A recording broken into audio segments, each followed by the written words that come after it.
আসসালামু আলাইকুম বন্ধুরা, কেমন আছেন সবাই? আশা করি ভালো আছেন। আমি আলহামদুলিল্লাহ ভালো আছি। ঘরে বাজার শেষ হয়ে গিয়েছিল। সেই বাজারগুলোই নিয়ে বসেছি, কারণ ছেলে বাজার করে নিয়ে এসেছে।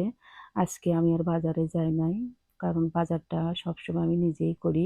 টুকটাক কিছু বাজার হলে ছেলেকে দিয়ে করাই। কারণ সংসারে যেহেতু মা আর ছেলে, তাই আমাদের বাজার আমাদেরই করতে হয়। তো বলছিলাম কিছু ইফতারি কিনতে। তা আমার ছেলে ইফতারির জন্য উম যা দরকার সবগুলোই নিয়ে আসছে। তো এই নিমকিটা দেখতে পারতেছেন, এই নিমকিটা আমার খুব পছন্দের। মুড়ি মাখার সাথে নিমকি, চানাচুর, ছোলা, বুন্দিয়া না থাকলে আসলে রোজার আমেজটাই বোঝা যায় না। তো যাই হোক, তার সাথে একটু কিছু ডাল আনতে বলছিলাম, সেই ডালগুলোও নিয়ে এসেছে।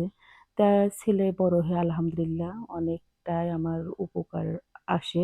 কারণ আগে যখন ছোট ছিল আমার শরীর খারাপ যতই হোক না কেন আমাকে বাজারে যেতেই হতো, বা কোনো জিনিস দরকার হলে আমাকেই আনতে হতো। কিন্তু এখন আর সেটা হয় না। যতটুকু পারি ততটুকু ছেলেকে দিয়েই করাই। আর যেটা ছেলে না পারবে সেটা হচ্ছে গিয়ে আমি করি।